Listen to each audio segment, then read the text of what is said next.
Bismillahirrahmanirrahim. Assalamualaikum warahmatullahi wabarakatuh. Alhamdulillah, salatu wassalamu ala rasulillah wa ala alihi wa sahbihi wa mawalah wa la hawla wa la quwwata illa billah amma ba'd. Rabbi israh li sadri wa yassir li amri wa hlul 'uqdatam min lisani yafqahu qawli. Rabbi zidna ilma warzuqni fahma. Amin ya rabbal alamin. Alhamdulillah, segala puji bagi Allah atas seluruh nikmat dan karunia-Nya. Salawat teriring salam semoga senantiasa tercurah kepada aswa dan qudwah kita Nabiullah Muhammad sallallahu alaihi wasallam, juga kepada keluarganya, kepada sahabat-sahabat yang mulia, kepada seluruh umatnya yang mencintai dan meniti jalan sunnahnya. Semoga juga termasuk kepada kita semua, mengalir keberkahan dalam hidup kita fid dunya wal akhirah, berkah dari mencintainya, berkah dari ittiba sunnahnya, mengikuti sunnahnya, dan berkah dari orang-orang yang rindu untuk berziarah kepada dirinya. Teman-teman semua, setelah sekian purnama, lama sekali kita tidak jumpa dalam kantin KRM, kajian rutin KRM. Alhamdulillah pada kesempatan yang berbahagia ini, di sore hari ini kita akan mencoba untuk membahas satu tema yang cukup happening. Sudah beberapa tahun terakhir, tema ini muncul di kalangan milenials, yaitu kalangan anak-anak muda, termasuk orang-orang tua muda usia 40-an tahun itu juga mengenal dengan tema ini, yaitu tema inner child. Kita bersyukur bahwa dengan seiring kepedulian masyarakat kita dan anak-anak muda sekarang dengan teman-teman lain itu di sosial media peduli tentang kesehatan mentalnya, mental health-nya gitu ya. Tetapi di satu sisi juga kita perlu memperkaya diri dengan hasanah keilmuan Islam, dengan sudut pandang Al-Quran dan Sunnah tentang apa-apa tema yang sedang happening, sedang berkembang di masyarakat. Termasuk tema tentang inner child gitu. Konsep dasarnya seperti apa, lalu bagaimana mensikapi secara proporsional dan benar menurut Al-Quran dan Sunnah. Karena kita perlu tinjauan dari para ulama, para ahli di dalamnya, dan bersyukur alhamdulillah teman-teman juga bersyukur karena pada kesempatan yang berbahagia ini kita akan belajar banyak dari salah satu mentor kita, dari guru kita semua, yaitu Ustadz Muhammad Nadif Halyani. Bagi yang baru bergabung, izin saya memperkenalkan beliau. Beliau Ustadz Nadif dengan nama lengkap Muhammad Nadif Halyani, tinggal di Lumajang di Jawa Timur. Beliau salah satu founder dari komunitas-komunitas Al-Quran Terapan. Misalkan ada Ruqyah Learning Center yang berfokus pada dunia terapi Al-Quran di dunia Ruqyah. Itu sudah sejak 2013-2014 mungkin Ruqyah Learning Center itu semua menjadi salah satu komunitas pembelajaran di bidang terapi Al-Quran, yaitu Ruqyah. Lalu pada 2017-2018 sebelum pandemi datang, kami mendirikan salah satu cabang dari metode terapi Al-Quran itu, yaitu QRM, Quranic Emotional Release Method, QRM, yang banyak berfokus pada tema-tema kejiwaan, tema-tema psikologis, tema-tema emosi negatif, tema tentang bagaimana membangun spiritualitas, bagaimana merilis belenggu emosi negatif, dan hal-hal yang berkaitan dengannya. Salah satunya misalkan tema parenting. Karena dalam perjalanan kita memberi konseling kepada para klien itu, dampak paling besar itu menimpa pada keluarga. Dampak seseorang memiliki emosi negatif, memiliki belenggu rohani, spiritualisme yang tidak baik dan sebagainya, itu dampaknya paling besar terasa pada dirinya lalu pada keluarganya. Karenanya di KRM itu tema yang paling banyak dibahas itu 3 hal. Yang pertama tema spiritual, lalu tema healing, lalu tema parenting. Maka ada spiritual healing for living, ya ini yang membahas tentang emosi negatif, lalu belenggu-belenggu diri yang membelenggu seseorang yang menjadikan yang belenggunya itu menjadi apa kalau bahasa kita ya, mengundang banyak kerumitan dalam hidupnya gitu. Terus yang kedua ada spiritual healing for parenting. Ini memang fokusnya pada dunia parenting, dunia mendidik anak. Bagaimana mendidik tanpa banyak kata, kalau bahasa kita demikian temanya. Yang ketiga ada program terbaru kita yaitu Spiritual Healing in Haramain. Ini program healing yang memang disinergikan dengan program umroh ada di Tanah Suci. Jadi teman-teman nanti yang ikut batch pertama nih bulan Februari tahun depan 2023 selama kurang lebih 9 hari di Haramain di Tanah Suci, kita akan banyak mengevaluasi diri, merilis semua belenggu yang ada dalam diri kita, mengakui apa kelemahan diri kita, lalu ya kembali ke tanah air dengan menjadi pribadi yang baru, mendapatkan pencerahan yang baru. Insya Allah deh kalau teman-teman berminat 2023 batch pertamanya sudah tutup ya, sudah closing. Insya Allah kita buka di batch yang kedua bulan Agustus 2023 dengan tema yang sama yaitu Spiritual Healing in Haramain. Nah, ini semua ada tema-tema di dalam KRM yang didirikan, dibidani lah kalau bahasa kita itu dengan Ustadz Muhammad Nadif Al-Thani. Nah, bersyukurnya, beruntungnya kita pada kesempatan sore hari ini, tema tentang inner child itu adalah satu tema yang paling banyak irisannya dalam meja konseling kita. Jadi kalau teman-teman mau tahu tuh, hampir banyak sekali kasus yang masuk ke meja kita, kasus yang dikonsultasikan lewat WhatsApp kita itu ada irisannya dengan tema yang akan kita bahas itu, yaitu tema inner child. Karena inner child itu ada dua aktor utama yang paling kita bahas, yaitu diri kita sebagai seorang anak dan orang tua sebagai orang tua kita. Nah, seperti apa keseruannya? Siapkan pulpennya, siapkan penanya, siapkan catatannya, ikat ilmu ini dengan pena, semoga Allah berkahi. Mari kita mulai sesi kita pada 1 jam ke depan ini dengan sama-sama membaca kalimat basmalah. Bismillahirrahmanirrahim. Semoga Allah mudahkan, semoga Allah buka pintu pemahaman buat kita semua dan Allah berikan taufik kepada kita untuk mengamalkan. Tanpa berpanjang kata, kepada yang kami muliakan Ustadz Muhammad Nadif Al-Thani kami persilahkan. Bismillahirrahmanirrahim. Assalamualaikum warahmatullahi wabarakatuh. Alhamdulillah, wassalatu wassalamu ala rasulillah wa ala alihi wa sahbihi wa mawalah.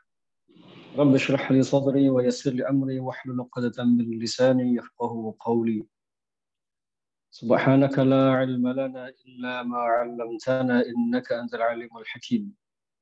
Alhamdulillah, teman-teman sekalian yang dimuliakan Allah, kita bersyukur kepada Allah SWT atas seluruh limpahan rahmat-Nya. Allah mudahkan kita hadir di majelis ini. Semoga majelis ini menjadi majelis yang manfaat, majelis yang berkah untuk kita semua insya Allah. Baik, teman-teman sekalian, salah satu tema yang sedang dibicarakan oleh adik-adik kita semua tentang healing itu adalah inner child. Apakah ini sesuatu yang ada dalam tinjauan para ulama dahulu? Atau bagaimana profil para ulama dahulu ketika mereka mengalami problem-problem dalam tanda kutip serupa dengan hal ini? Apakah kemudian konsep ini bisa ditelan mentah-mentah ya, diterima 100% atau bagaimana seharusnya?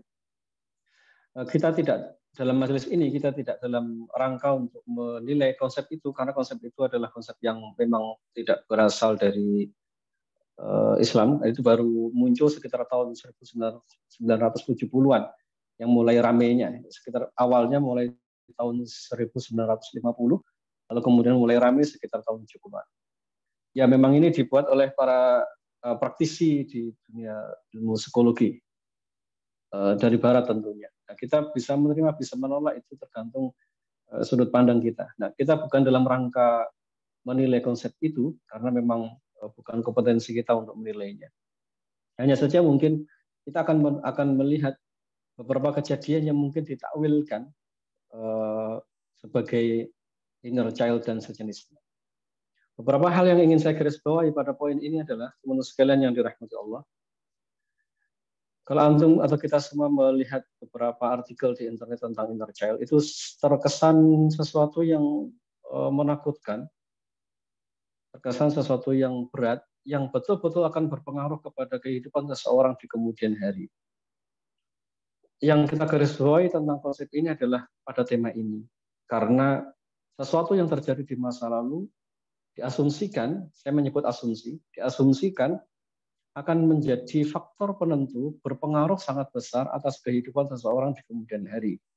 Sehingga disimpulkan cara kita bersikap hari ini, cara kita mendidik anak, cara kita memperlakukan istri, suami, bahkan cara kita berinteraksi satu sama lain pada saat kita mengalami konflik atau yang lainnya sangat dipengaruhi dengan perjalanan kita di waktu masih kecil. Ya seolah ini memang demikian adanya dan sulit sekali untuk ditolak.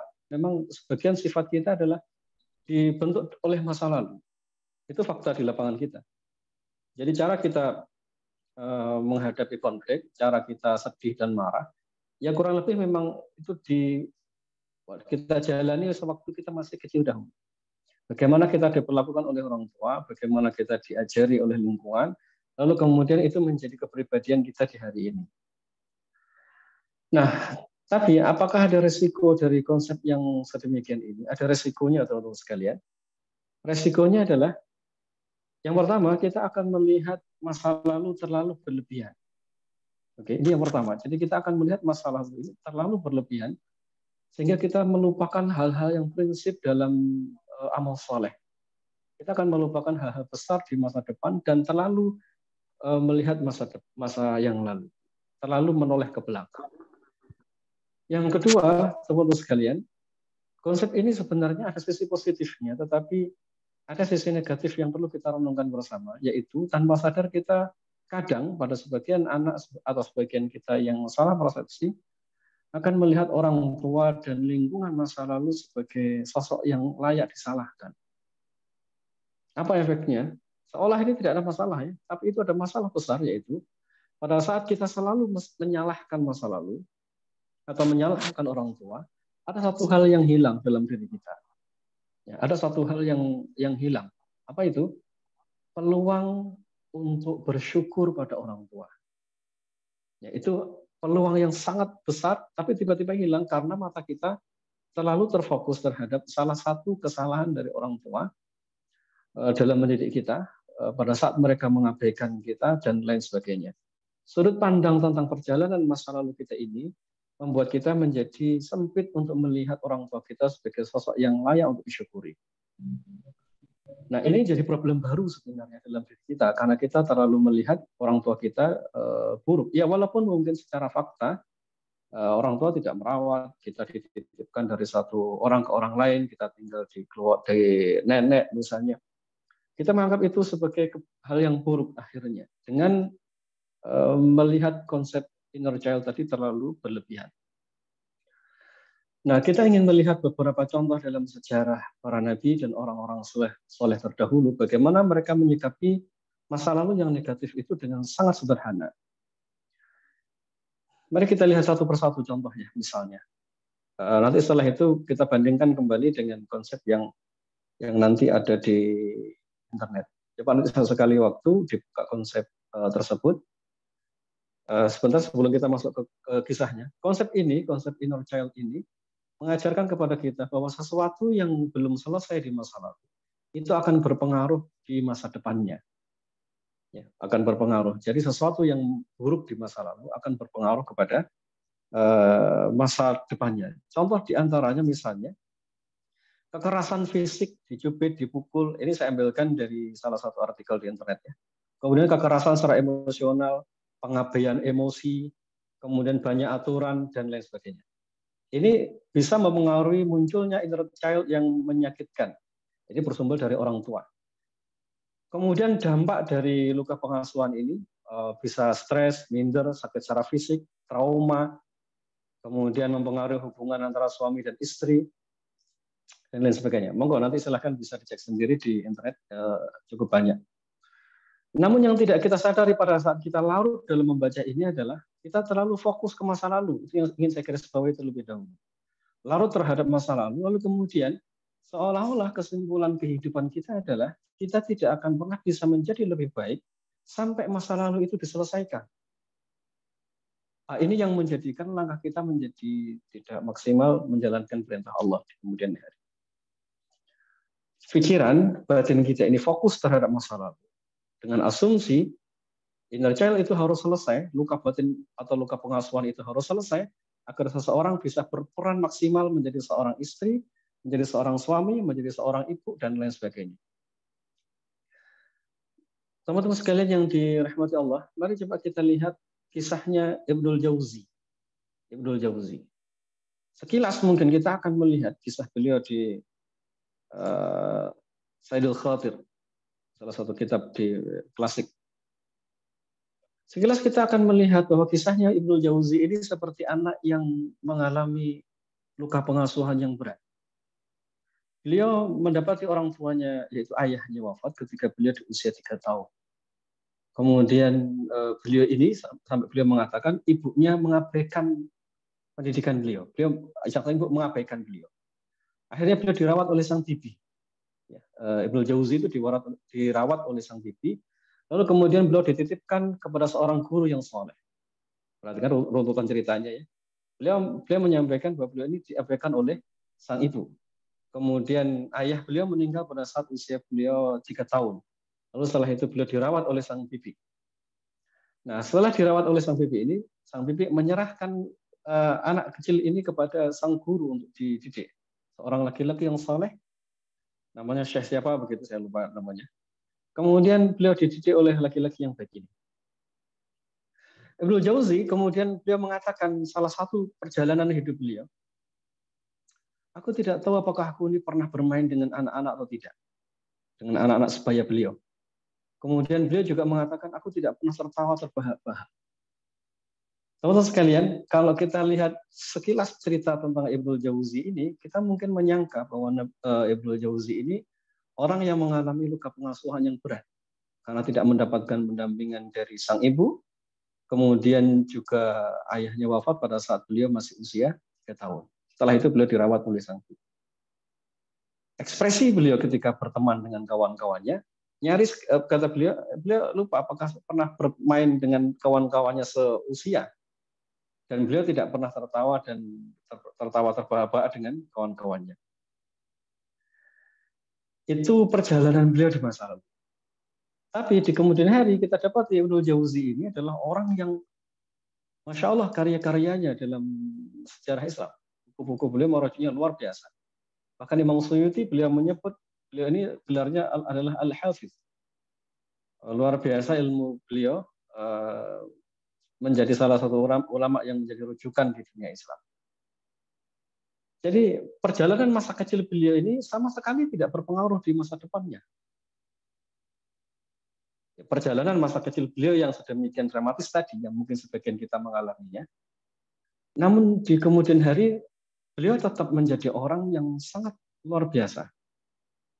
Teman-teman sekalian yang dimuliakan Allah, coba kita lihat sejenak kisahnya Nabi Yusuf alaihissalam, yang beliau juga mengalami dalam tanda kutip, kalau versi kita, itu luka batin yang luar biasa. Karena beliau dibully oleh saudara-saudaranya sendiri, bahkan dalam level yang luar biasa. Beliau di usia yang sangat belia, beliau dimasukkan ke sumur dan dipukul, sampai Imam Qurtubi menyebutkan tangan beliau patah karena dibanting oleh kakaknya sebelum beliau dimasukkan ke dalam sumur. Selepas itu beliau menjalani kehidupannya sendiri. Jadi dari usia 12 tahun itu hingga beliau kemudian menjadi dewasa dan tinggal di istana, itu perjalanannya dilalui sendirian. Tidak ketemu lagi dengan ayahnya, tidak lagi ketemu dengan saudaranya, betul-betul sendirian menjalani proses kehidupannya. Masuk di dunia perbudakan, dijual belikan, lalu dibeli oleh pembesar istana dan menjalani hidup di sana. Sendirian, tanpa ayah, tanpa saudara. Tetapi kita dapati di ujung surah Yusuf, kita lihat beliau orang yang berjiwa besar. Saudara-saudaranya kumpul di depan beliau dan beliau memaafkan, mengangkat kedua orang tuanya, dan seterusnya, seperti kisah yang kita dengar.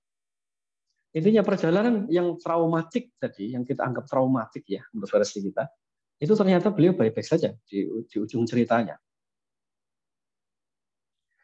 Jadi dari sini akhirnya kita bertanya-tanya tentang apakah memori masa lalu itu betul-betul berpengaruh besar atau tidak pada kehidupan kita.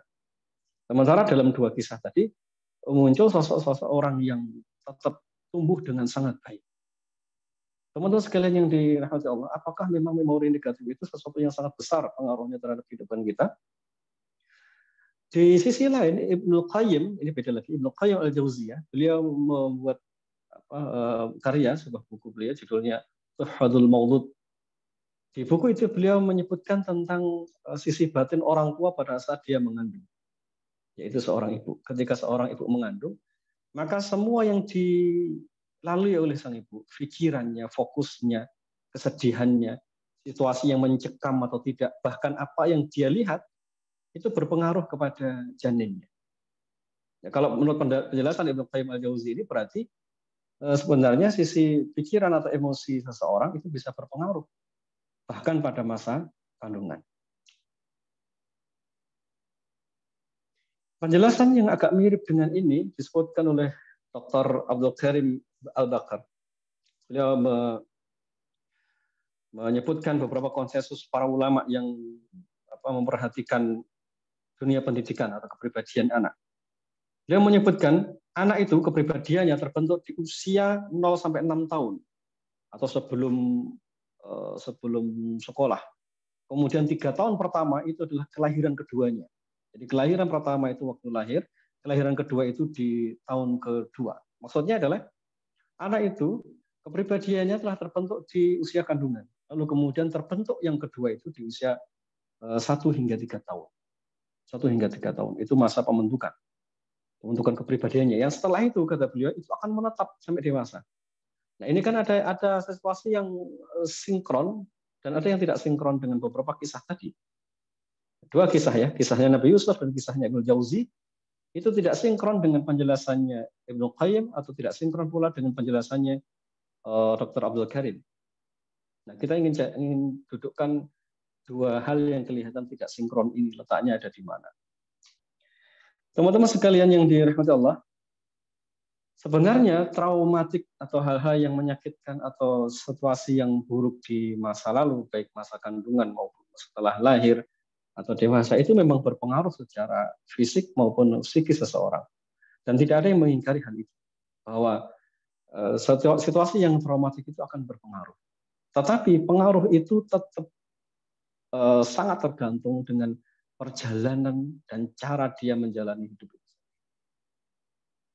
Jadi secara umum bagi kita yang belum memiliki ilmu, anak-anak yang belum memiliki ilmu, belum balik, itu berpengaruh memang. Di waktu kecil, di waktu sebelum balik. Tetapi pada saat dia mulai balik, dia memiliki perangkat yang sempurna. Sehingga ketika dia telah memiliki perangkat yang sempurna, sebenarnya dia bisa berproses. Itu maksudnya. Jadi kenapa kemudian kisahnya Nabi Yusuf alaihissalam, juga kisahnya Ibnu Jauzi, kemudian tidak berpengaruh pada kehidupan mereka, karena mereka menemukan proses belajarnya yang sangat luar biasa.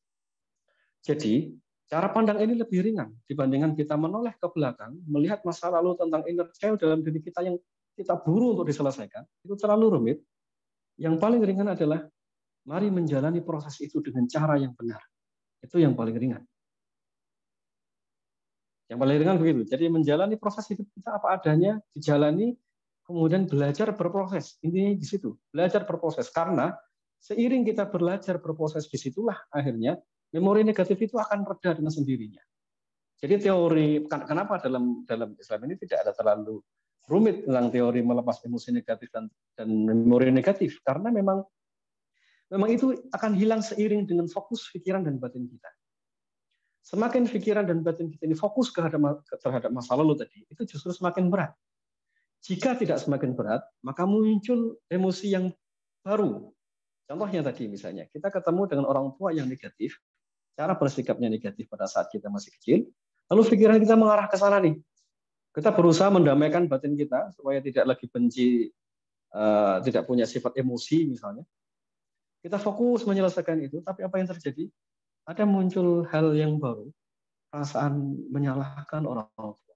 Atau kalau tidak menyalahkan, ada jarak dalam batin kita ke orang tua. Karena orang tua kita asumsikan punya andil dalam semua sifat-sifat buruk kita.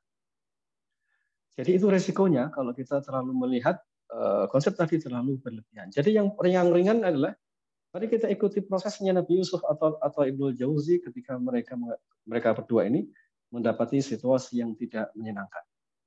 Jadi jalan keluarnya adalah fokus ke masa depan. Satu, fokus ke masa depan. Bertemu dengan ilmu atau bertemu dengan orang soleh yang bisa mengubah cara pandang kita. Jadi memori negatif itu berpengaruh, ya.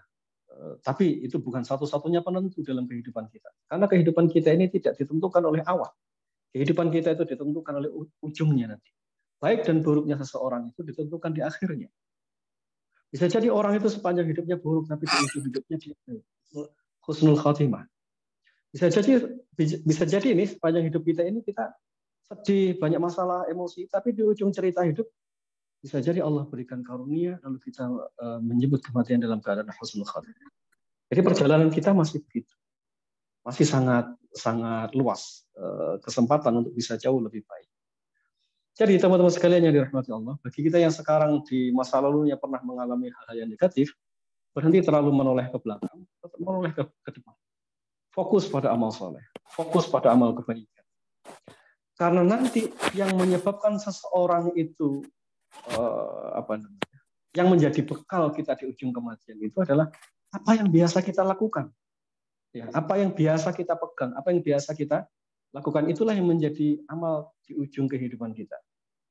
Contoh misalnya, kalau kita mendapati diri kita ini pemarah, lalu kita tiap hari istighfar. Yang bernilai itu istighfarnya. Contoh misalnya kita ini berbuat buruk pada orang, tidak nyaman dengan orang, selalu melakukan perbuatan buruk pada orang. Yang bernilai itu istighfarnya ketika kita menyadari. Bagi kita, para ibu ini, para mak-mak yang emosian gitu, misalnya menghadapi anak-anak, habis jewer lalu sedih. Nggak usah khawatir dengan itu, istighfar sudah diteruskan, taubatnya diteruskan. Karena memang kita tidak dibebani terlalu berlebihan untuk menengok masa lalu. Kita ini dibebani atas amal apa yang ada di depan mata kita. Jadi kalau misalnya kita kepada anak, misalnya disuruh berbuat baik, ya memang itu perintah Al-Quran. Ya memang itu perintah Allah. Kita disuruh menahan lisan, ya memang itu perintah Allah. Walaupun batin kita masih bergejolak. Jadi itu ya teman-teman sekalian, cara bersikap kita terhadap masa lalu tidak boleh terlalu berlebihan, lalu kita melihat masa depan. Pak, kalau misalnya saya fokus ke masa depan, apakah masa lalu bisa terhapus? Kalau konsep Qurani saya bilang iya, terhapus. Karena faktanya dalam cerita-cerita yang tadi kita sebutkan, misalnya dalam sejarahnya Nabi Yusuf alaihissalam, bisa dilihat di tafsir Ibnu Katsir, bisa dilihat di tafsir Qurtubi atau Bari. Saya sudah baca 3 ini. Dan tidak ada satupun fragmen dialog ketika Nabi Yusuf alaihissalam itu mengungkit kembali memori itu. Ketika mereka ketemu dengan Nabi Yusuf, saudara-saudara Nabi Yusuf, atau Nabi Yusuf ketemu dengan Nabi Yakub, memori negatif itu tidak berulang dalam ucapan, tidak berulang dalam sikap, bahkan tidak berulang dalam keputusannya. Itu poin mendasarnya. Jadi yang patut kita garis bawahi sebenarnya adalah kalau emosi negatif yang tersembunyi sejak lama tadi berpengaruh kepada cara bersikap, berpengaruh pada perilaku, itulah yang menjadi masalah. Jadi misalnya nih, kalau di masa lalu kita pemarah, lalu pernah dizolimi oleh orang tua, lalu sekarang kita menjadi pemarah dan terus-menerus kita menjadi pemarah, dosanya kita yang nanggung. Tidak ada kaitannya dengan orang tua. Kita sendiri yang bertanggung jawab atas keburukan yang kita timpakan kepada istri, kepada suami, atau kepada anak. Tidak ada kaitannya dengan orang tua, karena kita dibekali dengan akal untuk memilah dan memilih apakah sikap saya hari ini benar atau salah. Tidak bisa kemudian kita bilang, saya jadi pemarah kepada istri, kepada suami, atau kepada anak, ini karena kesalahan ayah saya dulu waktu mendidik. Tidak demikian. Karena kita telah balik, kita telah dibekali akal untuk memilah mana yang benar dan mana yang salah. Bapak kan jadi lebih berat. Bapak Ibu sekalian yang dirahmati Allah, ini soal ujian dalam hidup. Saya menyebutnya ujian. Ada orang yang diuji oleh Allah SWT dengan rezeki yang sempit. Ada orang yang diuji oleh Allah dengan sakit. Ada orang yang diuji oleh Allah dengan batin yang sedemikian ini. Pada sebagian orang, dia mudah untuk berlapang dada. Pada sebagian orang sangat berat untuk berlapang dada karena beban masa lalunya. Tapi pahalanya itu lebih besar tentunya dibandingkan dengan orang yang tidak ada masalah. Jadi kedudukan memori negatif tadi itu yang tidak nyaman, perjalanan hidup yang tidak nyaman, itu sebenarnya adalah selayaknya seperti ujian. Ujian lapang atau ujian sempit. Sama persis seperti itu, ujian sehat atau ujian sakit. Posisi masa lalu sebatas itu. Apakah kemudian sakit itu menjadi dosa? Belum tentu. Apakah sehat itu menjadi dosa? Belum tentu. Tergantung cara bersikap kita terhadap sehat atau sakit itu. Di sehat itu kita bisa menemukan amal kebaikan, dan di sakit pun juga bisa kita temukan amal kebaikan yang banyak. Nah, jadi teman-teman sekalian, bagi kita yang mendapati keluarga kita dulu, misalnya broken home, orang tua tidak ideal cara mendidiknya, kita tidak menganggap itu sesuatu yang buruk kalau kita menyikapinya dengan cara yang benar. Sebagaimana Ibnu Jauzi tadi, beliau tetap tumbuh dengan cara itu, tetap tumbuh dengan situasi yang sedemikian ini, dan masya Allah beliau tetap baik-baik. Jadi kawan-kawan sekalian, inilah ladang amal yang besar sebenarnya.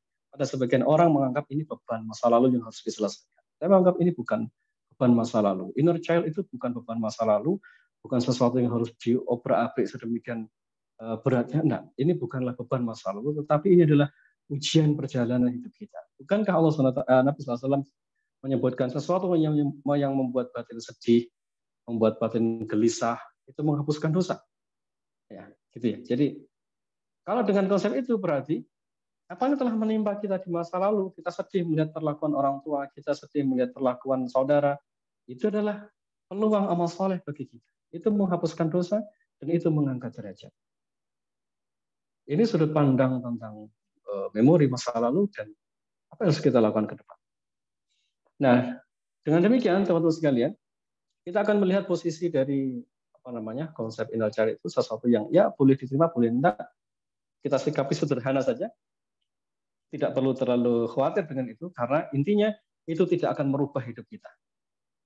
Dan tidak akan membuat hidup kita akan selamanya seperti itu. Tergantung, sekali lagi, apakah kita mau menjalani proses yang tidak menyenangkan itu dengan cara yang benar. Kita pegang poin ini. Apakah kita mau menjalani hal yang tidak menyenangkan itu dengan cara yang benar. Kalau kita bertahan dengan cara yang benar, walaupun batin berkecamuk luar biasa, maka disitulah yang namanya pahala. Disitulah yang namanya bobot kesabaran. Disitulah yang namanya kebaikan yang besar. Jadi, bisa enggak ini Pak, saya membuang sifat saya? Mungkin bisa. Tapi jika belum bisa, bersabarlah dengan itu. Karena kesabaran itu sendiri, jika terus-menerus kita lakukan, tanpa kita sadari, kita akan menumbuhkan sifat itu dalam diri kita. Sebagian orang menyangka, saya hanya bisa sabar Pak, kalau memori negatif dibuang. Bukan begitu konsepnya. Yang benar adalah, saya bisa sabar kalau saya membiasakan kesabaran itu sendiri. Oke, saya ulangi. Jadi, bagaimana agar saya sabar? Cara agar sabar itu adalah membiasakan dengan kesabaran itu sendiri. Jadi, Allah SWT kemudian sebutkan dalam surah An-Nahl ayat ke-27, kalau tidak salah. Wa ma sabruka illa billah, dan tidaklah kamu ini bisa bersabar kecuali dengan pertolongan Allah. Teman-teman sekalian yang dirahmati Allah, sabar itu seperti anugerah, anugerah yang Allah berikan kepada siapapun yang Dia kehendaki. Dia seperti rezeki yang dibagikan kepada kita semua. Ada sebagian yang mendapatkan sedikit, ada sebagian yang mendapatkan banyak. Yang mendapatkan banyak dalam rezeki itu, ya dia perlu mengamalkan yang namanya syukur. Bagi yang mendapatkan sedikit, dia perlu bersabar. Tapi keduanya punya sisi kebaikan. Yang dapat rezeki banyak ataupun yang dapat rezeki sedikit. Begitu pula dengan kita semua. Yang kebetulan pernah punya trauma masa lalu, jalannya adalah sabar. Yang kebetulan tidak punya trauma masa lalu, jalannya adalah bersyukur. Kalau cara pandang kita kemarin, kita melihat orang yang hidupnya penuh traumatik, seperti Ibnu Jauzi, kita melihatnya dengan sudut pandang sedih. Ini orang ini mengenaskan hidupnya, ini orang ini nelongso hidupnya. Cara pandangnya begitu. Mulai sekarang kita pandang kedua orang ini sama. Kedua orang itu siapa?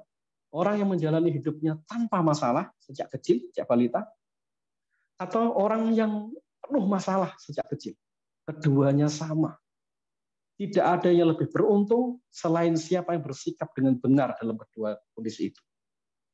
Yang mendapati hidupnya enak, tidak ada konflik, tidak ada masalah dengan orang tuanya, lalu dia tidak bersyukur dengan itu, dia tidak dapatkan kebaikan apapun. Bagi mereka yang menjalani hidupnya dengan traumatik luar biasa, perjalanan hidup yang menyakitkan bersama orang tuanya, kemudian terulang lagi dengan suaminya atau yang lainnya. Kalau dia menjalani dengan cara yang benar, dia mendapatkan kemuliaan dengan itu. Jadi, dengan cara pandang ini tidak ada bedanya antara trauma dan tidak trauma. Jadi ini seperti musibah biasa, musibah. Ada yang dikasih kelapangan dan ada yang dikasih kesempitan. Keduanya sama, tergantung bagaimana cara kita bersikap dalam situasi bermasalah dan situasi lapang. Nah, inilah yang nampak pada kisahnya Nabi Yusuf alaihissalam, kisahnya Ibnu Jauzi. Jadi Ibnu Jauzi beliau tokoh tumbuh luar biasa dan Nabi Yusuf pun demikian. Nah, teman-teman sekalian yang dirahmati Allah, lalu apa nih cara yang bisa kita lakukan? Apa yang bisa kita lakukan untuk melalui semua masa lalu kita? Yang pertama, justru jangan melihat ke belakang terlalu jauh. Ya, sesekali saja noleh ke belakang. Tetap melihat ke depan. Karena semakin kita melihat masa lalu, nanti kita akan sulit untuk bersyukur. Melihat apa yang terjadi sekarang. Atau sulit tawakal untuk melihat masa depan kita. Karena kita terbayang-bayangi oleh masa lalu. Sulit bersyukur kepada siapa? Sulit bersyukur pada Allah. Yang berikutnya, kita menjadi sulit bersyukur pada orang-orang di sekitar kita yang kita wajib bersyukur padanya. Siapa? Misalnya orang tua, istri, suami, anak. Kita lupa untuk bersyukur. Karena kita terlalu fokus pada diri sendiri dan terlalu melihat ke belakang, terlalu jauh. Jadi apa yang harus saya lakukan? Berikan haknya. Walaupun berat, iya walaupun berat. Kepada orang tua, Pak, dia buruk di masa lalu, ayah saya. Ibu saya buruk di masa lalu. Teruskan berbuat baik kepada orang tua. Sekali lagi, teruskan berbuat baik pada orang tua. Walaupun batin saya tidak dekat, iya teruskan. Walaupun saya tidak nyaman, Pak, iya teruskan. Saya tidak harus buang emosi saya kepada orang tua di masa lalu, tidak usah. Nanti begitu kita ketemu dengan orang tua, terus-menerus berbuat baik kepada orang tua, emosi negatif itu akan luruh. Kapan luruhnya? Seiring dengan kesungguhan kita memuliakan mereka. Teman-teman sekalian, kita ini terbatas dengan waktu. Kalau mata kita terlalu menoleh ke belakang, habis waktu kita untuk membuang emosi negatif tadi, lalu pada saat yang sama orang tua kita semakin sepuh, kita terlewatkan untuk bersyukur, terlewat untuk beramal saleh, sibuk dengan diri sendiri, pengen menjauh dari orang tua, pengen menjauh dari keluarga, dengan alasan kita terlalu fokus kepada masa lalu. Nah, teman-teman sekalian, sekali lagi, fokus ke masa depan. Fokus ke masa depan. Berikan haknya. Banyak yang tidak menyadari bahwa memberikan hak itu adalah cara terapi yang paling baik. Memberikan hak orang lain atas diri kita, itu adalah cara terapi terbaik. Kalau antum melihat di seluruh referensi yang ada di internet, terapi untuk inner child itu adalah memaafkan. Oke, memaafkan itu baik. Tapi ada yang kita lupa selain memaafkan. Kenapa? Karena memaafkan itu tidak semua orang bisa. Ya, satu itu. Kemudian derajat atau kemampuan orang memaafkan itu naik dan turun. Begitu kita mendapati orang tua kita atau orang di sekitar kita mengulanginya, memaafkan itu tiba-tiba hilang. Traumanya terulang sekali lagi. Traumanya terulang lagi. Itu yang banyak terjadi. Memaafkannya ambil, tapi lakukan yang kedua. Yaitu berikan haknya. Dan itu yang paling sulit. Berikan haknya. Makanya Nabi SAW menyebut, siapakah orang yang menyebut silaturahim itu? Menyambung pada orang yang memutus. Berbuat baik pada orang yang menyakiti. Pak, saya harus melawan semua rasa sakit itu. Ya, dilawan. Rasa sakit dalam batin itu bukan untuk dihindari, tapi dilawan. Sebagaimana rasa takut itu akan hilang, kalau kita hadapi, kita jalani. Nah, sebagian memori negatif, sebagian rasa sakit hati, itu justru hilang, pada saat kita mau menghadapinya. Perasaan sangat benci, perasaan sangat kecewa, itu kadang tidak hilang hanya dengan, ya Allah, saya maafkan si fulan. Kadang tidak hilang. Justru hilangnya begitu kita berbuat baik kepada si fulan. Tapi yang paling pokok dari semua penjelasan ini tentang memaafkan atau menghadapi tadi, itu bukan sekedar untuk mencabut emosi negatif, tetapi untuk memastikan bahwa kita ini bersikap benar terhadap orang-orang yang buruk. Nah, di situ pahalanya, di situ kebaikannya. Kalau saya meninggal dalam keadaan membawa sakit hati, sangat mungkin. Artinya belum hilang rasa sakit hati itu. Tetapi pada saat sakit hati itu kita redam dalam batin, lalu kita bersikap baik kepada orang tua, kepada orang-orang di sekitar kita, nilainya tetap pahala. Nilainya tetap kebaikan. Wasainal insana biwalidayhi ihsana, misalnya. Kita disuruh berbuat baik kepada orang tua. Sampai ucapan saja dilarang. Berarti apapun kondisinya saya harus lakukan. Iya. Karena nanti begitu orang tua sudah tidak ada, kita kehilangan momentum yang namanya amal soleh. Nanti akhirnya emosi negatif tadi berubah. Berubah dari apa? Berubah dari rasa sakit hati menjadi penyesalan. Sama itu. Nah, kalau sudah penyesalan, tidak ada jalan keluarnya.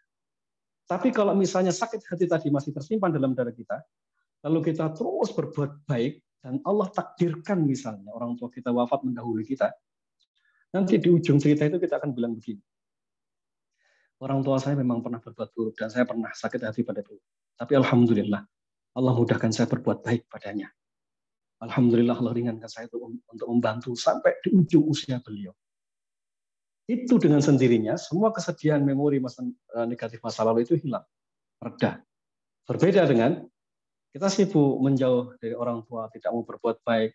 Nanti begitu ujung usia beliau wafat, dan kita belum sempat berbuat baik apapun, yang ada penyesalan. Nah, kalau penyesalan itu akan menjadi trigger baru, emosi negatif baru dalam diri kita. Nah, begitulah teman-teman sekalian.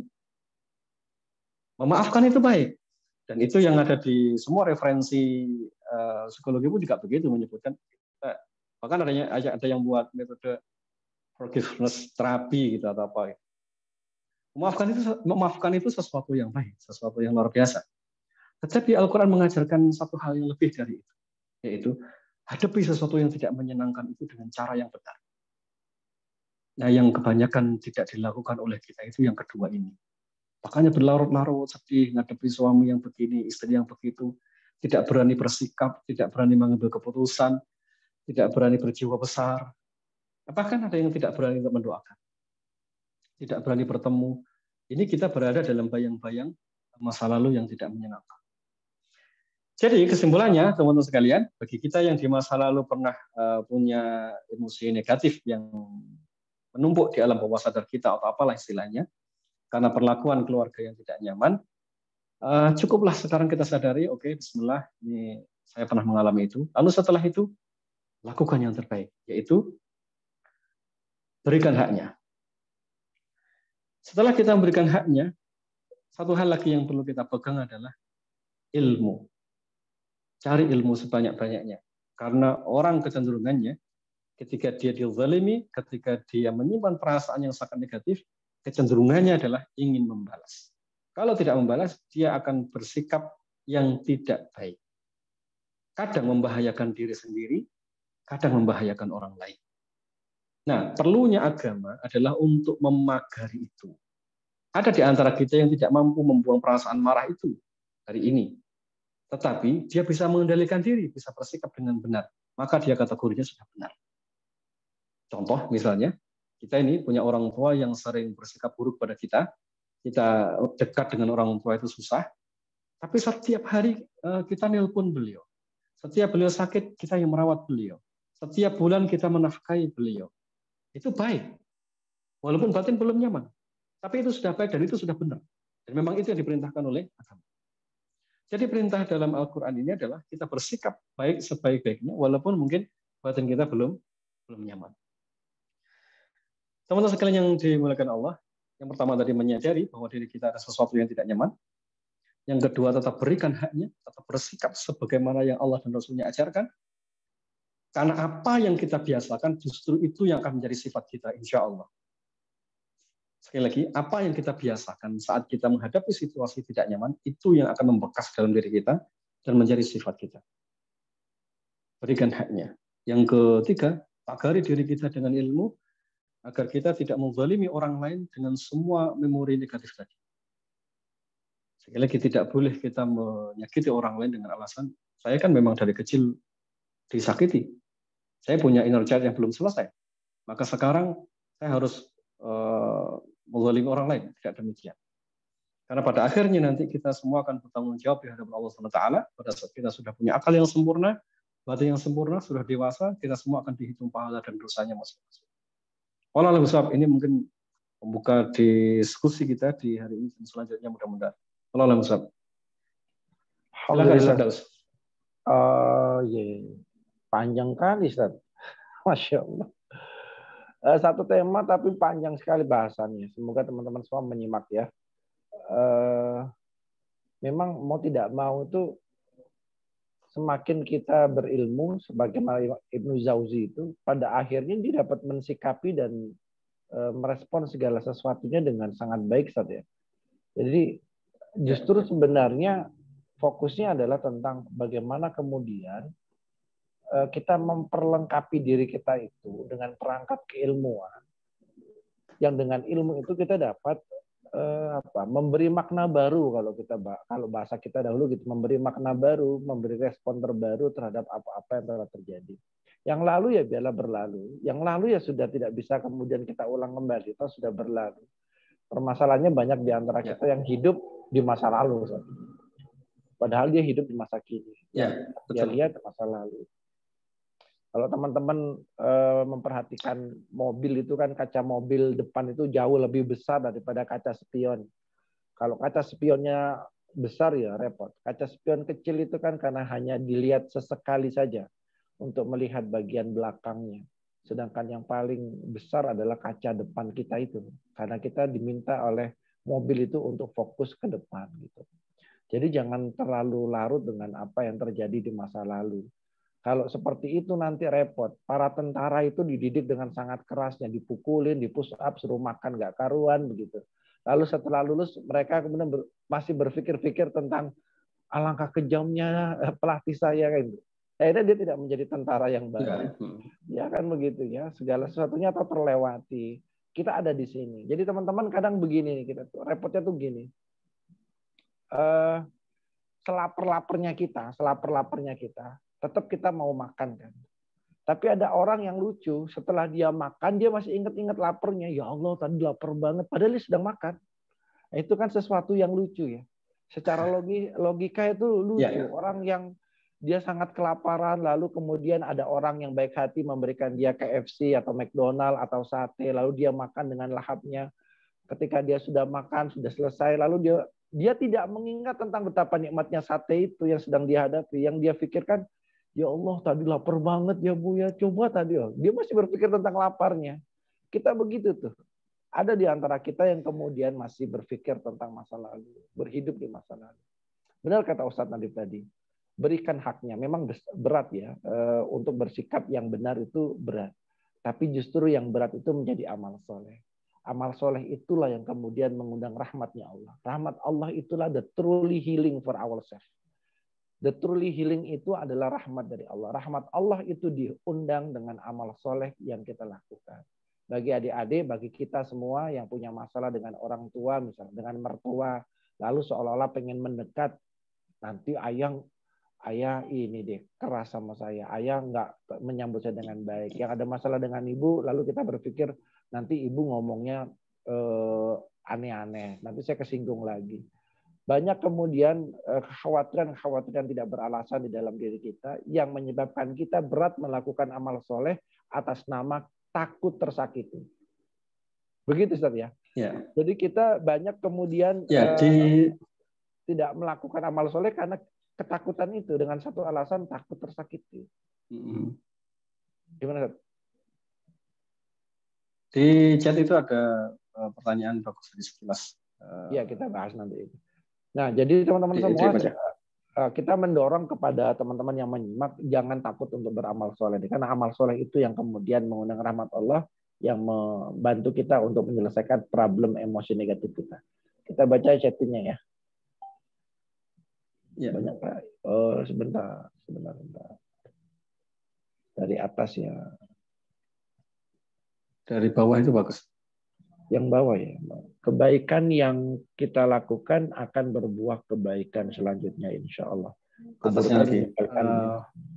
Assalamualaikum Ustadz. Bagaimana kalau menghilangkan inner child kita dengan cara memberikan kebaikan-kebaikan kepada anak kita dan kasih sayang kepada anak kita, karena kita tidak mendapatkan itu ketika kecil. Oh iya, jadi beliau tidak mendapatkan sesuatu di masa lalu dengan orang tuanya, lalu berharap apa yang terjadi di masa lalu itu dibalas dengan cara berbuat baik yang lebih baik lagi kepada anak-anaknya. Jazakallahu khairan wa iyyakum. Silakan Ustaz. Bagus nih. Ini pertanyaan ini sebenarnya adalah konsep yang merujuknya kepada konsep inner child yang asli dari Barat. Jadi kalau kita ingin menghilangkan luka pengasuhan dalam batin kita, ya kita ingin kita berikan sesuatu yang positif termasuk kepada anak-anak. Sebenarnya kalau saya cenderung tidak begitu. Ada konsep yang tidak dipahami di dunia Barat adalah konsep berbakti pada orang tua. Itu berbeda bobotnya. Yang tadi kita bahas ini adalah kita tidak sekedar ingin menghilangkan luka batin, karena itu sesuatu yang sederhana. Yang tidak boleh hilang sebenarnya dalam diri kita adalah amal saleh. Garis bawahi poin ini dulu.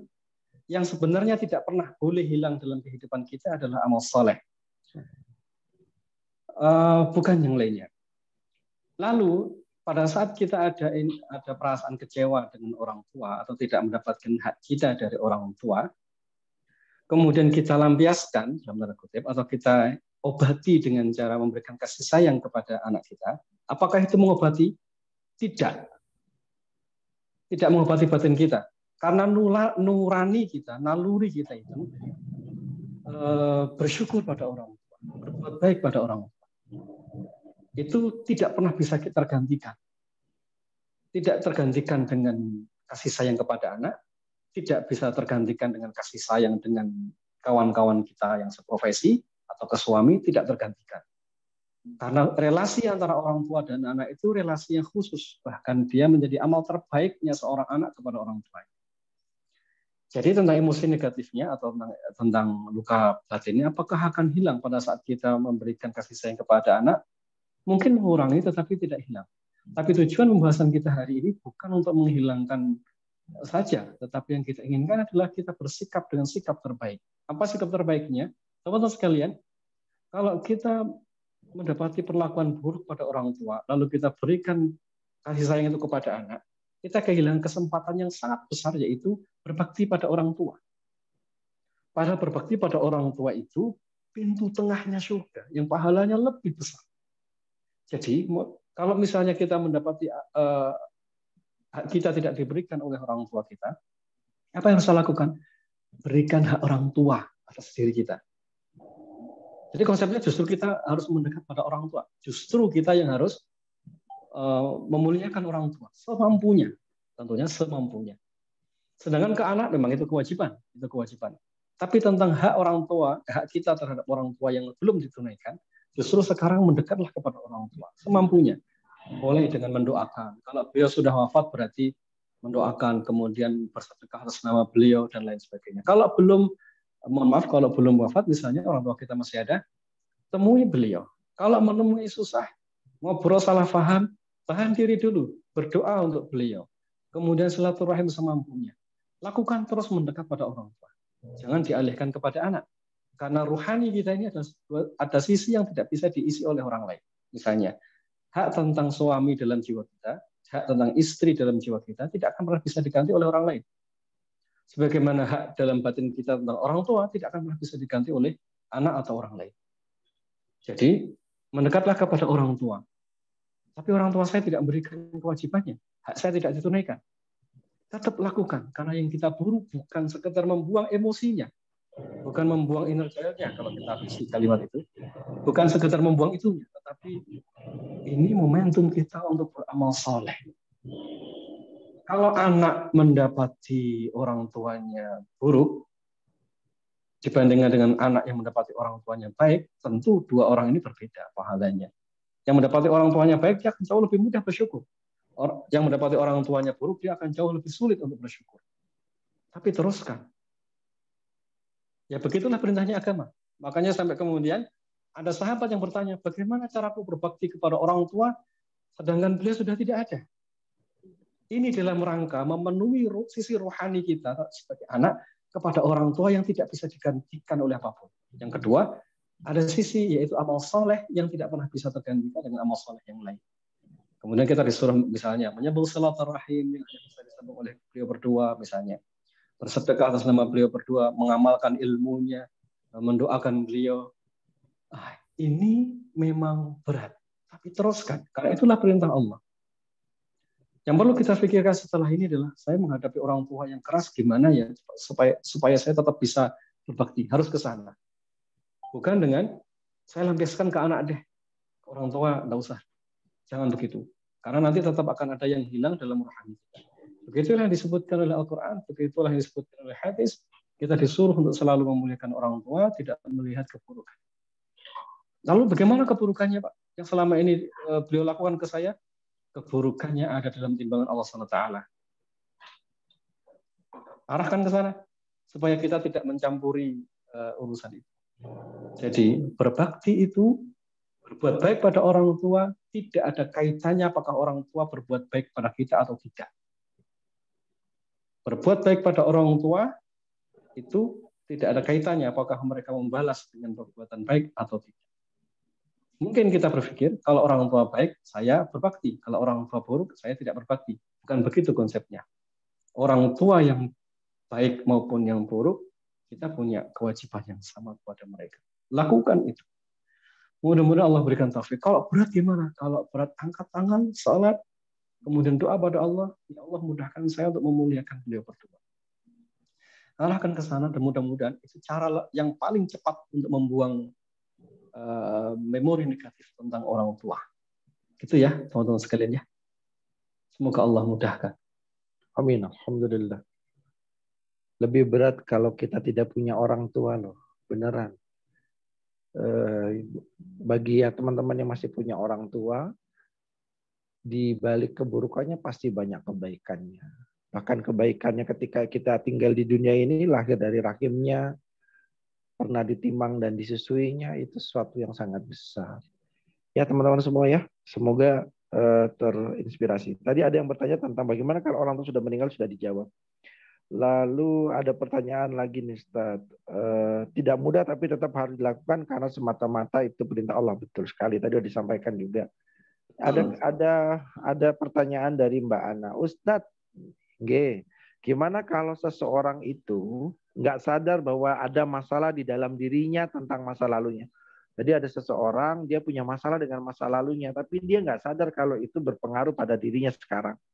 Nah efeknya, beliau punya sifat pemarah yang menyakiti orang-orang di sekitarnya.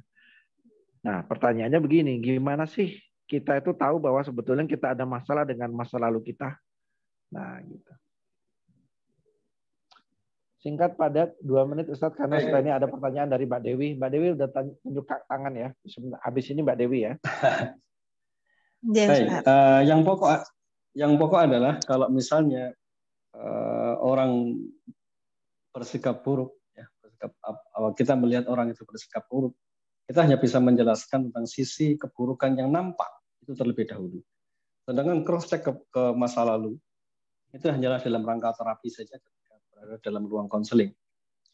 Tapi ketika dia tidak bisa menyadari hal itu, cukuplah ceritakan tentang efek dari perbuatan buruknya. Karena itu sudah cukup untuk mengendalikan diri. Jadi masih ingat ya pagarnya ya, menyadari masa lalu misalnya, kemudian belajar ilmu. Ilmu itu tujuannya untuk apa? Tujuannya untuk memagari kita agar masa lalu itu tidak membuat kita jatuh pada keburukan. Oke, jadi misalnya nanti dia kok masih pemarah, ajarkan saja, ajak bicara, ajak belajar ilmu tentang marah dan menzalimi orang lain, misalnya.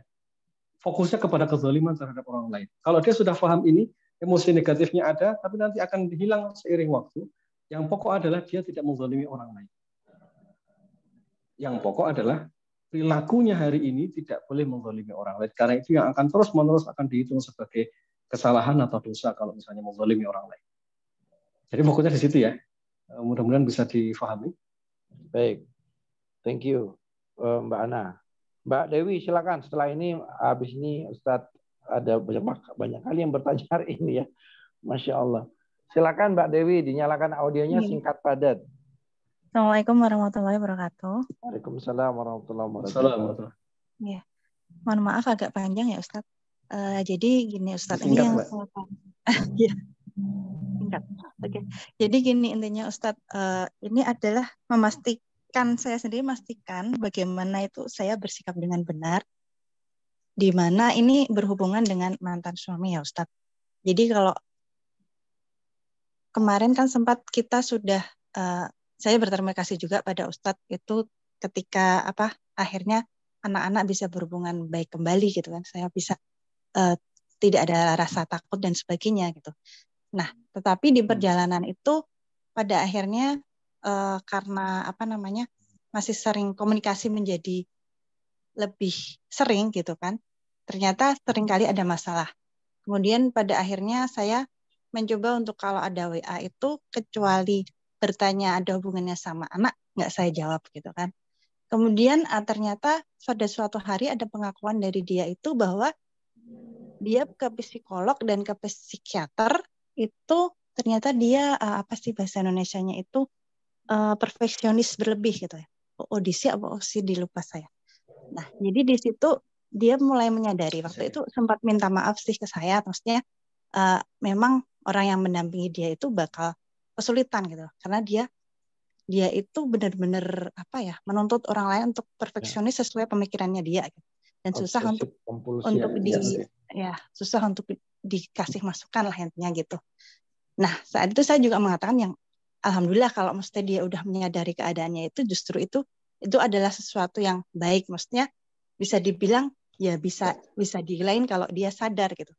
Tapi ternyata di perjalanan selanjutnya pertanyaannya itu kan sekarang akhirnya saya blokir lagi gitu kan, karena memang susah sekali, maksudnya jalan pikirannya tuh memang maksudnya susah, nggak sejalan, mau anak gimana gitu, malah saya merasa semakin riwah, semakin ribet gitu loh Ustadz. Nah itu tuh gimana saya harus bersikap gitu, karena kan ya dia sadar tapi ternyata ya keadaannya ya susah, tetap susah itu loh Ustadz. Terima kasih. Assalamualaikum warahmatullahi wabarakatuh. Beliau sudah jadi mantan tuh? Iya, jadi mantan. Ya, cuman kan maksudnya anak-anak kadang saya serba salah, misalnya anak-anak mau ngomong nggak berani, tapi kalau nggak ngomong anak-anak juga nggak berani, misalnya mau ikut apa gitu. Jadi kan akhirnya saya komunikasi gitu. Ya, cara berkomunikasinya. Monggo Ustaz, singkat padat karena HP saya tinggal 3%. Silakan. Baik, intinya begini. Masing-masing orang perlu diberikan haknya agar kita tidak menzalimi orang lain. Fokus di situ terlebih dahulu.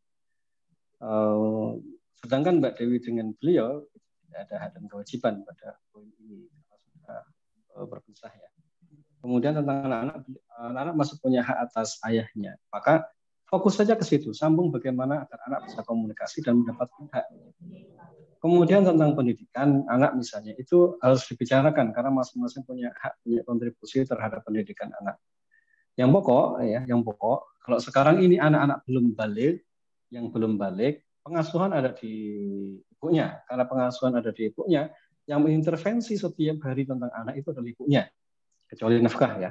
Tapi nanti ketika anak itu sudah balik, maka persiapkan dia menuju baliknya dengan baik. Nanti ketika dia sudah balik, dia sudah boleh memilih. Bahkan di sebagian pendapat bukan hanya balik, tapi tamyiz, sudah mumayyiz itu sudah boleh untuk memilih. Di usia 7 tahunan sudah. Nah sekarang tapi persiapkan saja, fokus saja sampai usia baliknya terlebih dahulu. Nanti bekali anak-anak, saran saya Mbak Dewi fokusnya ke anak-anak. Bekali mereka cara bersikap yang benar, cara mengambil keputusan yang benar. Resiko dari perceraian itu, anak akan melihat dua pendapat yang tidak satu, yang tidak dikompromikan. Pendapat dari ayah, pendapat dari ibu, yang tidak didudukkan bersama. Anak pasti melihat itu. Sehingga nanti mereka akan bingung kalau ibunya bilang begini, ayahnya bilang begitu. Jadi arahkan nanti anak dibekali tentang cara mengambil keputusan untuk hidupnya. Mbak Dewi fokus ke situ beberapa tahun terakhir nanti.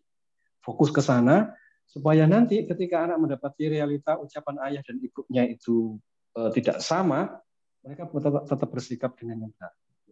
Fokusnya ke situ saja Mbak Dewi. Sedangkan sekarang kalau misalnya komunikasi dengan suami, mantan suami malah ada mudarat misalnya, mengurangi sebenarnya tidak ada masalah karena dengan Mbak Dewi tidak ada kaitannya sama sekali sekarang. Yang justru ada kaitannya membangun komunikasi antara anak dan orang tua. Sekarang sudah betul, alhamdulillah, anak-anak sudah bisa komunikasi dengan orang tua. Pesan saya, sempurnakan akal, ilmu, kemampuan mereka mengambil keputusan sebelum usia balik. Yeah. Golden age, kalau tadi ada pertanyaan golden age menurut versi yang kita pahami itu bukan di usia 0 sampai 5 atau 0 sampai 7 tahun, tapi sampai balik sampai usia 12 tahun.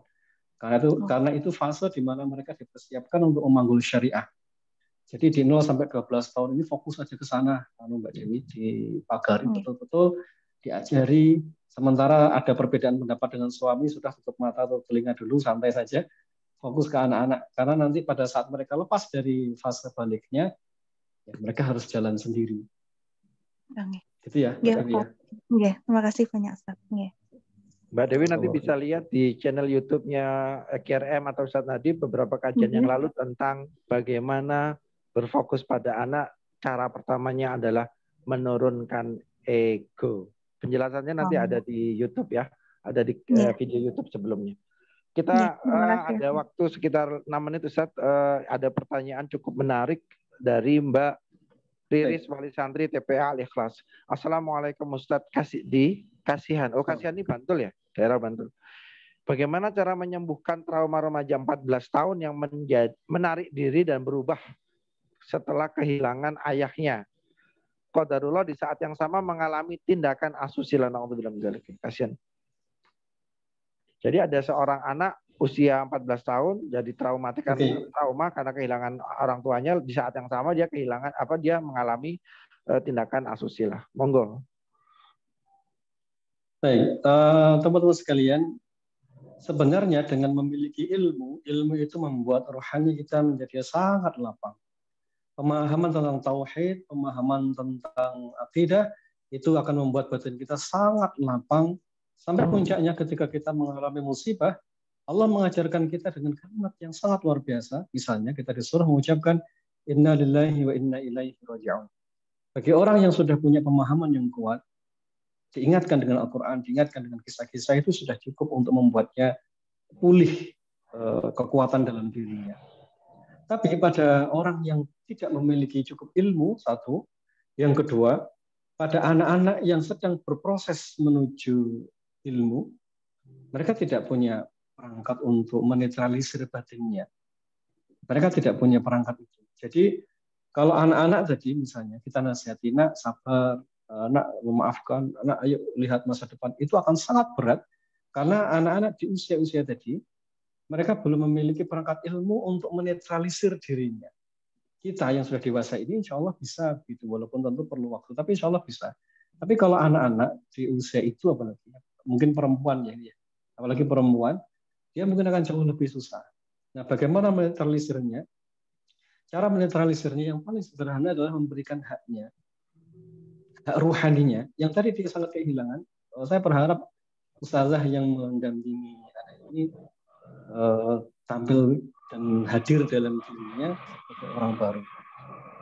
Karena itu yang terjadi kepada Nabi Ismail alaihissalam pada saat beliau, bukan Nabi Ismail, Ibunda Maryam. Pada saat kedua orang tuanya sudah menyerahkan kepada Nabi Zakaria. Setelah itu kemudian sang ibu wafat, ayahnya juga wafat.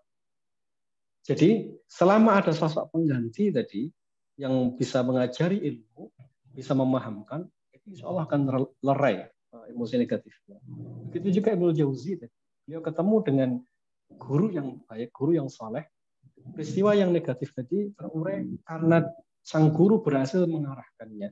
Saya berharap para guru di sini yang tadi mendapati anak-anak traumatik semacam ini, cobalah mendekat ke mereka, bukan sekedar menjadi guru semata, tapi menjadi bagian dalam hidupnya.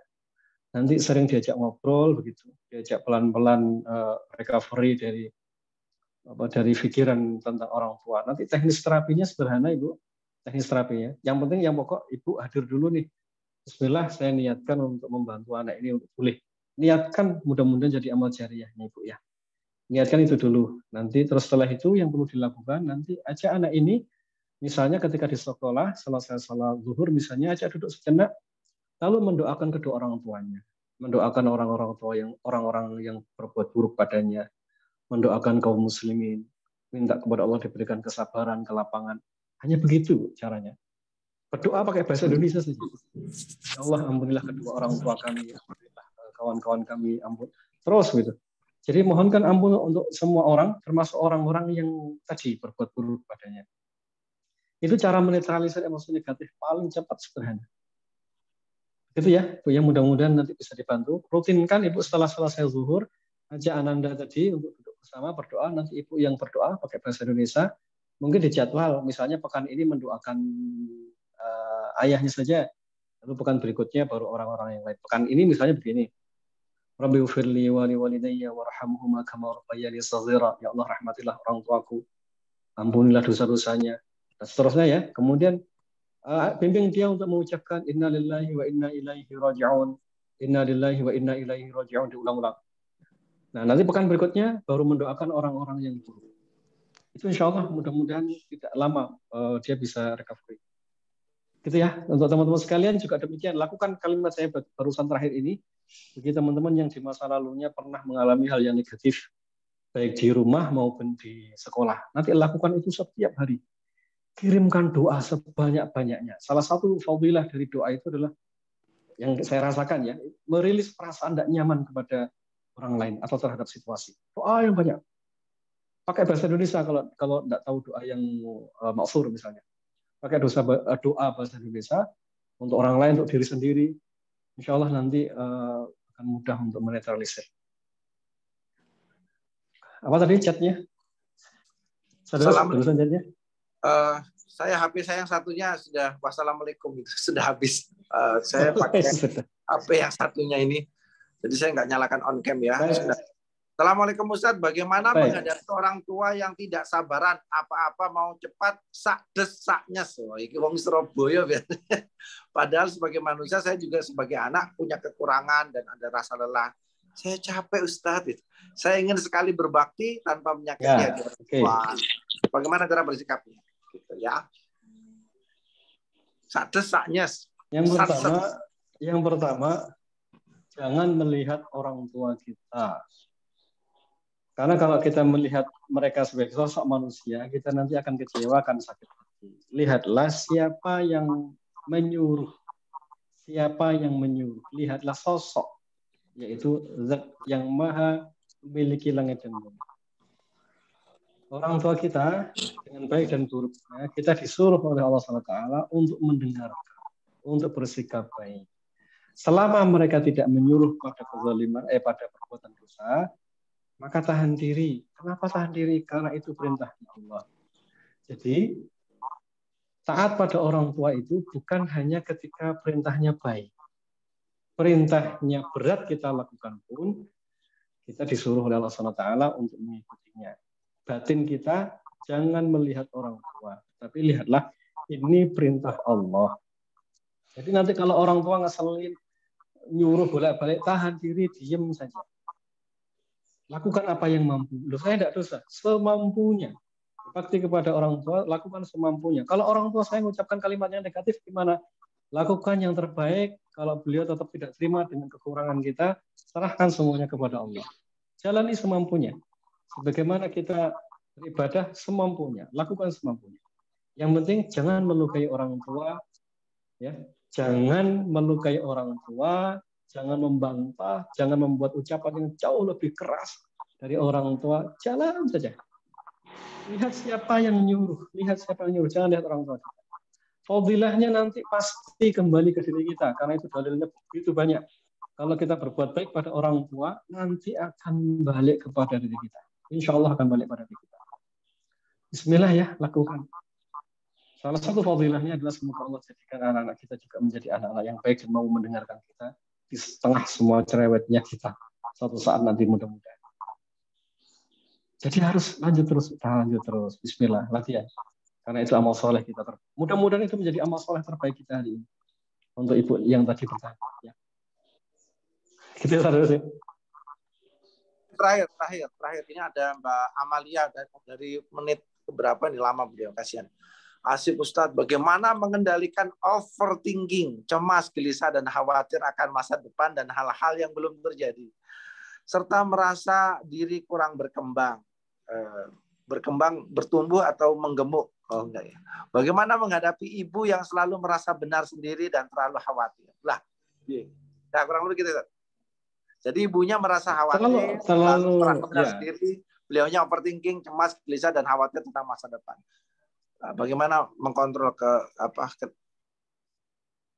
kekhawatiran dan kecemasan itu tidak ada obatnya kecuali terbukti atau bersandar. Tinggal milih itu. Nunggu terbukti atau bersandar. Nunggu terbukti berarti kita tidak tahu kapan terbuktinya kekhawatiran itu. Ya kapan jadinya kita juga tidak tahu. Semakin kita menunggu terbukti, semakin cemas yang datang. Makanya kemudian kecemasan itu obatnya adalah tawakal kepada Allah. Maka dalam Islam diajarkan tawakal. Berhenti berpikir terlalu berpikir terlalu berlebihan, memikirkan sesuatu yang tidak perlu dan memikirkan sesuatu yang belum tentu terjadi. Teman-teman sekalian sadari satu hal. Apa yang kita pikirkan belum tentu terjadi. Karena yang terjadi adalah apa yang Allah kehendaki, apa yang Allah telah takdirkan. Kalau kita memikirkan masa depan sebatas rencana, boleh. Tapi kalau kita memastikan bahwa masa depan harus seperti yang kita pikirkan, itu keliru. Karena kita memaksakan takdir harus sesuai dengan keinginan kita. Adabnya adalah terhadap masa lalu, kita bersandar pada Allah karena sudah terjadi, kita istighfar kalau salah, kalau baik ya bersyukur. Tetapi untuk sesuatu yang akan datang, kita tawakal pada Allah. Kita serahkan pada Allah. Di mana porsi saya? Porsi saya ikhtiar. Sampai misalnya, Umar bin Khattab pernah ditanya tentang meminta rezeki. Beliau ditanya tentang minta rezeki. Beliau mengatakan, di Hilyatul Auliya, dia mengatakan, mintalah rezeki itu hanya 1 hari. Mintalah rezeki itu hanya 1 hari. Jadi hidup kita itu hanya 1 hari hitungannya. Menurut orang-orang soleh terdahulu. Besok itu masih belum tentu. 1 hari itu ya hari ini. Jadi kalau misalnya kita berdoa minta rezeki untuk besok. Besok lusa itu belum tentu ada di kita masih ada atau tidak.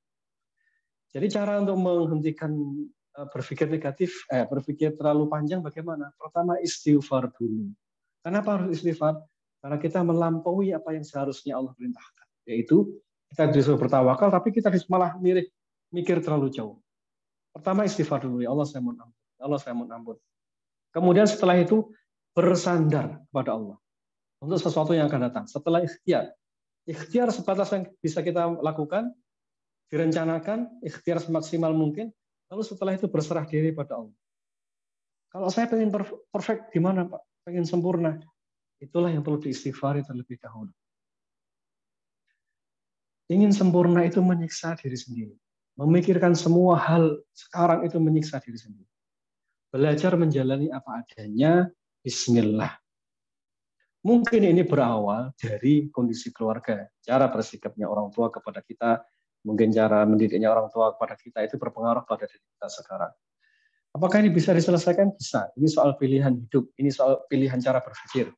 Kalau kita dapati orang tua kita modelnya suka maksa, kalau punya keinginan tidak bisa dicegah. Satu, tetap latihan sabar. Selama permintaannya bukan sesuatu yang haram, bismillah, penuhi kalau bisa semampunya. Kemudian mengenai berpikir terlalu panjang, awali pertama kali berhenti sejenak, lalu istighfar. Yang paling sulit dari berpikir terlalu panjang itu adalah berhentinya. Bagaimana caranya berhenti? Segera istighfar. Lalu yang kedua baca ta'awud, karena bagian dari pikir yang terlalu panjang kadang ada bisikan dari syaitan. Nanti istighfar dan paksa diri kita untuk berhenti. Salah satu kalimat yang bisa menghentikan kita adalah, ya Allah, aku titipkan seluruh urusan hidupku padamu. Ya Allah, aku titipkan seluruh urusan kepadamu. Sebagaimana kita keluar rumah, kita membaca doa Bismillahirrahmanirrahim. Kita tidak perlu mikir nanti di depan mata itu ada apa. Bismillahirrahmanirrahim. Semua ikhtiar sudah kita lakukan, lalu selebihnya tawakal pada Allah. Nah, sekarang berarti apa yang harus dipelajari? Yang harus dipelajari, nanti cari YouTube ceramah tentang tawakal. Itu untuk menghentikan proses berpikir yang terlalu panjang. Karena ini perlu ilmu untuk ngerem cara berpikir yang terlalu panjang. Itu ya, Mbak Amalia ya, pelan-pelan. Semoga Allah mudahkan. Alhamdulillah. Merembet kemana-mana ya bahasan kita tentang inner child. Mbak Amalia, Masya Allahu kana wa ma lam yasha' lam yakun. Kata Abu Darda demikian dalam doanya. Apa yang Allah kehendaki itu yang pasti akan terjadi. Apa yang Allah tidak kehendaki terjadi tidak akan pernah terjadi. Diulang-ulang. Saya sering kali mengulang-ulang wirid itu. Masya Allahu kana wa ma lam yasha' lam yakun. Wala hawla wala quwata illa billahil aliyyil azim. A'lamu anna Allah ala kulli syai'in qadir. Wa anna Allah qad ahata bi kulli syai'in ilma. Nanti teman-teman bisa cari doa dari Abu Darda yang ada di YouTube insyaallah atau di Google. Kita ada di penghujung waktu, Ustaz. Ada closing statement? Baik, bismillahirrahmanirrahim. Jadi usia sebelum balik itu usia yang sangat menakjubkan dan para ulama pun membahas usia itu dengan sangat serius. Di usia-usia itu diusahakan semaksimal mungkin agar seseorang tidak mengalami hal-hal yang traumatik, hal-hal yang buruk, hal-hal yang negatif. Karena menurut mereka memang itu berpengaruh. Tetapi kita perlu berbesar hati karena setiap kita dibekali oleh Allah SWT seperangkat ilmu batin rohani yang bisa beradaptasi dalam segala situasi. Maka setelah fase balik jadi kita menghadapi situasi yang tidak nyaman pun itu tergantung bagaimana cara kita menjalani. Kalau cara menjalaninya benar, maka insya Allah tidak akan terjadi masalah apapun. Bagi kita yang hari ini merasa di masa lalunya ada emosi negatif, ada inner child ya dalam bahasa mereka yang belum selesai.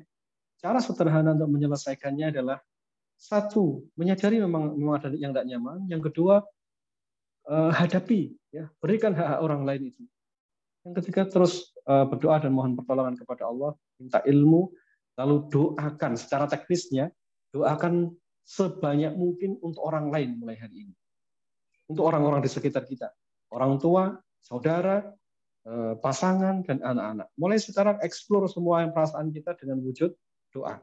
Dengan cara itu, insya Allah biiznillah, perasaan marah, benci, sakit hati itu akan mudah sekali teruraikan. Insya Allah. Semoga Allah kabulkan dan semoga majelis ini berkah insya Allah. Waalaikumsalam.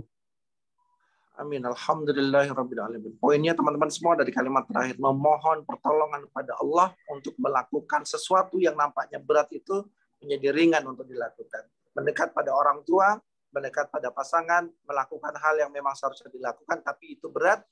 Berat itu insya Allah menjadi ringan ketika Allah memberikan pertolongannya. Demikian teman-teman semua, kita tutup dengan doa kafaratul majlis. Subhanakallahumma wa bihamdika asyhadu an la ilaha illa anta astaghfiruka wa atubu ilaik.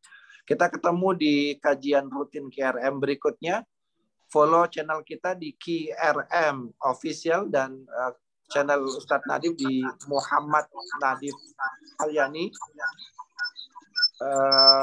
Follow juga di Instagram kita di ada suara HP-nya. Follow juga di Instagram kita di KRM Official dan Nadif Halyani, kedua channel, atau di Sahabat KRM, teman-teman bisa lihat nanti di Instagram. Sampai ketemu di kajian berikutnya. Terima kasih atas seluruh atensi teman-teman semua. Saya mohon maaf atas segala kekurangan. Wa'afu minkum, hadanallahu wa iyyakum. Assalamualaikum warahmatullahi wabarakatuh.